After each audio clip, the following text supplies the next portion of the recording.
So you're a rock star and you are gifting the writer in your life a weekend away to write. And they are going to be so ecstatic, so over the moon, and you are going to nail this gifting. But there's also a little bit of panic in the back of your mind, like, oh my gosh, I'm going to survive the weekend without them away. And I'm not just talking about the person who handles all the house stuff. I'm just talking about the fact that you might have to be solo parenting for the weekend. It really doesn't matter if you're the person who deals with house stuff all the time or not. Solo parenting is tough. And if you don't have kids at home and you're just like, man, I have to survive a whole weekend without my significant other, like that can be a challenge too. But here's the thing. Since I've gone on a couple of these weekends away, I figured out how to navigate that with my spouse. He's given me some feedback. We've worked through some things and we've adjusted each time I've done it. And what I'm going to give you today, the tips I have to give to you today is from this experience. And I really think it'll just help you kind of navigate this, but also just give you a sense of relief that it's really not going to be that difficult. You're going to be just fine. Like I mentioned in the first video, and if you haven't watched that yet, like how to pull together all of the things you'll need to cover when gifting a weekend away to write to the writer in your life, make sure you watch that video. You can probably click, there should be a card right up here. You should click that and you can go watch that, or we'll link to it at the end of this video. The thing is, you have gifted it to them, but you might be thinking, okay, I know what I've got to have done and prepared for the writer, but how do I navigate having them gone? Like, how can I best prepare me? And if there's kids involved, our family, how can I prepare all of us for this writer to be away? I'm going to walk you through the weekend day by day and talk about the things that you should be considering when you're going through that day. Okay. And we're going to go through the whole picture so then you know what you need to prep each day. So, first, Friday night. Like I said with meals in the last video, keep it simple for everybody. Everybody gets sandwiches, okay? Make it easy on yourself. Don't be trying to pull off a new meal. Don't be trying to pull off a complicated meal. Just have sandwiches ready for everybody. It's an easy thing. You can make them peanut butter and jelly sandwiches. You can make them turkey sandwiches. Whatever your family likes, just do that. Keep it simple. But what I really want you to focus on is Friday night, just having something that's a little bit distracting to do. If you don't have kids, this is probably not going to be that difficult of a weekend. You probably have a list of things that you're like, I would love to do these things. And so you're like, I'm going to catch up on some games that I haven't seen. Or maybe you're like, I'm going to invite some friends over and we're going to watch something. Maybe the writer in your life doesn't like Marvel movies and you want to catch up on the last couple series that have come out on Disney Plus, and you're like, all right, I'm going to binge watch some things while they're gone. It's probably going to come a little easier for you. The key here is to just dive into the things you don't normally do when they're around. Just go do the things you want to do. Now, if you have kids, here's what I'm going to say about Friday night. You need to pick an activity that's a little bit distracting. I suggest a movie. Here's the thing. When a parent goes away, it's hard on a kid. It's hard for them to navigate the change in routine, especially if they're little. So you want to make it exciting and fun and maybe something you guys don't normally do, but simple enough because it's getting close to bedtime. Okay. So I suggest doing a movie, having fun with it, maybe making it into a little theater where they have tickets and they have a movie that they picked out and they have popcorn and all the fun things, snuggle up, just make it fun and make it a little bit distracting to take off from that fact that the parent has left. It also establishes positive thinking and feelings with the person leaving. I know that sounds a little crazy, but here's the thing. Hopefully, your writer will get to do this a couple more times, especially as their writing career takes off. And so the earlier you can establish, like, the writer goes away, it's a positive experience, and the writer comes back, and it's a positive experience, the better. So that's Friday night. Saturday, like I said, if you don't have kids, dive into those projects you have that you wanted to do. Dive into the things you want to catch up on. Dive into your hobbies and your interests and just spend the day. You might want to reconnect with some old friends. Just spend the day pursuing those things.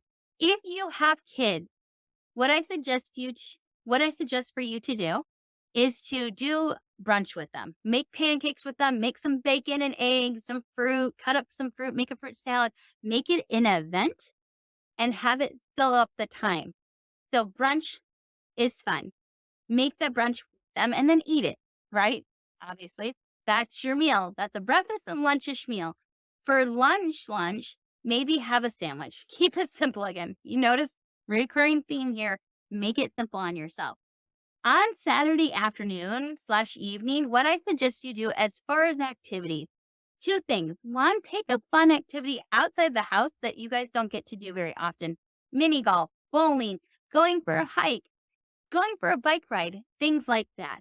Simple activities that you can handle on your own that don't break the bank, but also are fun and unique and different. Also, you can ask the kids what they want to do. Make it a kids pick day. Have them say they can pick one activity that you guys spend 30 minutes doing. Things like Legos and dolls and puzzles and games, things that they might not have gotten to do with you in a while, then they really enjoy doing. Do those things, and that will fill up your time on Saturday as well. The key here is to make it a fun, kid centric day. For dinner on Saturday, just keep it a simple meal, hamburger and chips or hamburgers and a salad or pasta and a salad. Like just keep it simple for you, something that doesn't take up a whole lot of prep time. Also, with Saturday, the one thing I do want you to make sure you do, and I want you to prep for Sunday, especially if you have church the next morning. I want you to focus on making sure that all the kids are clean, everybody's gotten a shower, everybody has an outfit for church, and you know what you're going to be eating for lunch the next day. And if you need to pull it out of the freezer, you do that. Okay. So on Saturday night, just take a few minutes to prep for Sunday morning. It'll make your Sunday morning go a whole lot better, especially since you're solo parenting. Sunday. Sunday morning, keep breakfast simple, cereal, because you got to get out the door. You got to get to church, right? So get out the door to church. And then Saturday afternoon, once again, keep lunch simple, sandwiches, leftovers, whatever you need to do. Just make it easy for you. Something that you can just pull together and eat quickly. All right. Sunday afternoon. Your kids are not going to be the most biggest fans of what I'm about to tell you, but it's important. It is so, so important that you do the next. You are going to spend Sunday afternoon prepping for Monday. So any homework that still needs to be gone through, any extra school activities on Monday that you need to pull items together for. So if your kids have practice for a sport after school, make sure you have that stuff ready to go. If some, smelly uniform has to be washed, make sure it gets washed. That's what Sunday afternoon really is for. Don't try to do the fun stuff on Sunday afternoon.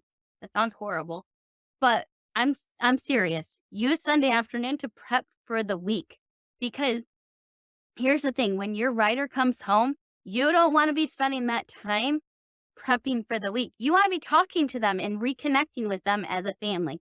So use that time wisely. Even if you don't have kids, make sure that you're using that time to prep for the work week. Make sure that you have your clothes that you need. Make sure that you have any kind of last minute work that you need before you go into work on Monday morning. Make sure you have that all gathered together and you know where it's at and ready to go. Make sure you have meals prepped for the next day for you and the writer for lunches. Like, make sure that you have these things in place so that when your writer gets home, you guys are just spending time together, relaxing. You're not trying to prep for the week. Um, and finally, straighten up the house. It will be tempting to just really just spend a ton of time with the kids if you have kids, or just doing all the fun things that you like to do if you're there by yourself. But here's the thing: your writer, just think how it feels when you're walking into the house after a long work day.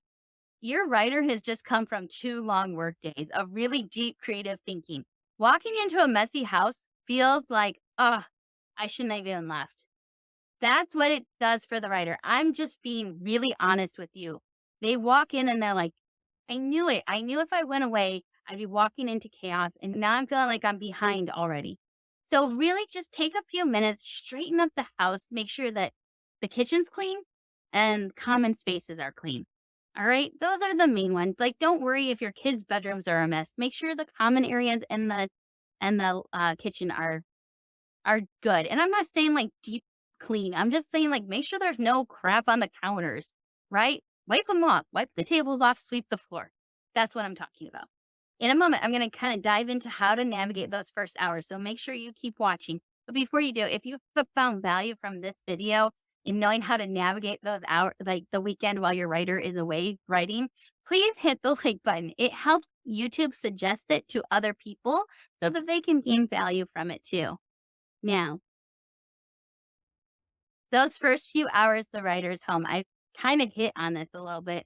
The writer's coming from the deep work and they're transitioning back into everyday life. How do you guys transition well together? Here's a couple of my tips, all right? Keep Sunday dinner simple, eat together, and make sure you have time for reconnection and debriefing, all right? So, eat dinner together, keep the meal simple, and then make sure you have a time of reconnecting. And how I suggest that happens is one, prep your kids not to bombard the writer when they first walk in the door with a bunch of like, what we did.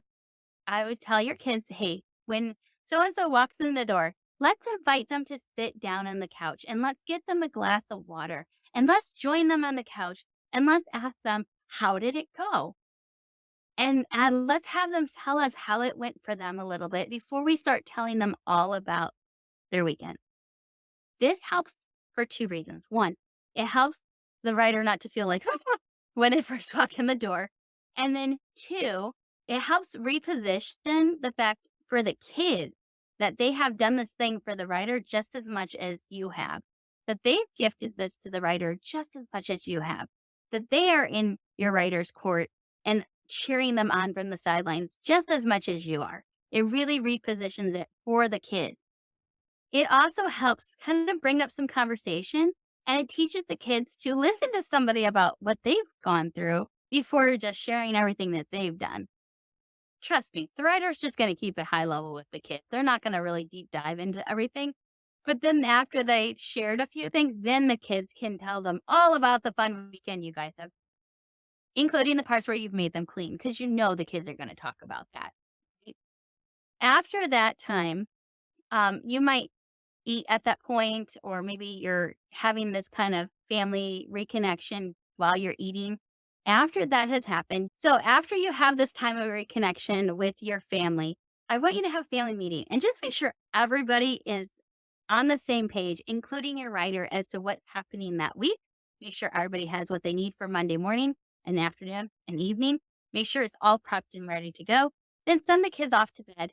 And then I want you to take the time to really go a little deeper with your writer. They have just been in a very secluded place doing deep work, and they're going to need some time to process that out loud with you. And at first, it might not seem like they do, but it will help the writer to be able to articulate what it is that they just experienced. And this is why they might not have hit the goals that they set out for themselves. They might have said, oh, I want to spend this much time working on this many words. And they might not have been able to hit that writing goal. But being able to talk about other non tangible wins for them helps them to validate the fact that they went away on this trip. Your goal is to say, you did it. You went away, you focused, and you wrote for a weekend. You did some deep creative work. It doesn't matter if you finished everything or not. You did it. You showed up and you did well. You used your gifts, you used your talents, and that's worth celebrating. You take this time when they first get home to help validate that for them. You can do this through asking good questions. Questions like, hey, what was challenging for you?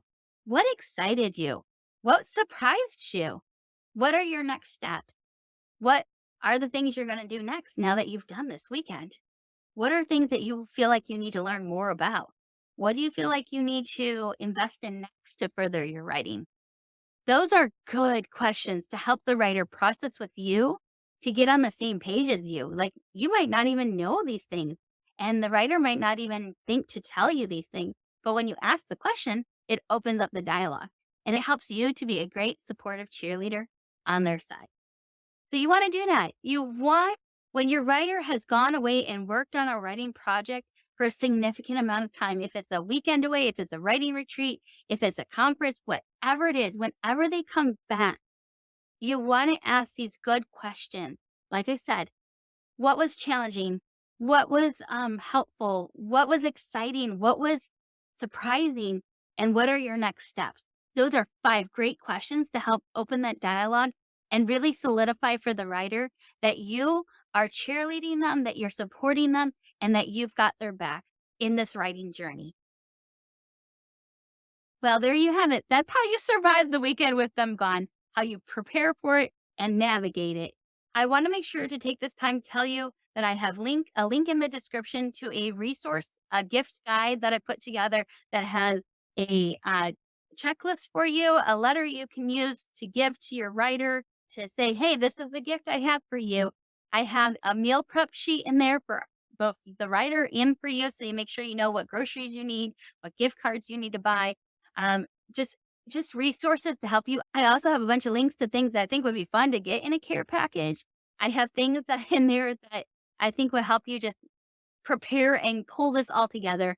So make sure you go check that out. It's in the description below. If you have a friend who also has a writer in their life, would you send them the link to the gift guide that I've listed below? I have both this video and the first video I did on how to pull this all together for your writer. I have both videos embedded on that page so your friend can just watch the video there as well as access all the links. So make sure that you send that to them because here's the thing. There are so many writers with wonderful stories and such great talent that aren't getting the opportunity to make progress in their writing goals because they just simply don't have the dedicated, focused time. And so I want to help you help them get that work done. One, so that they know that you're in their corner and that you're championing them, but two, so that their stories can be told. And I think that's so important. And I think story is so powerful. So let me help you help others gift the writers in their life a weekend away to write.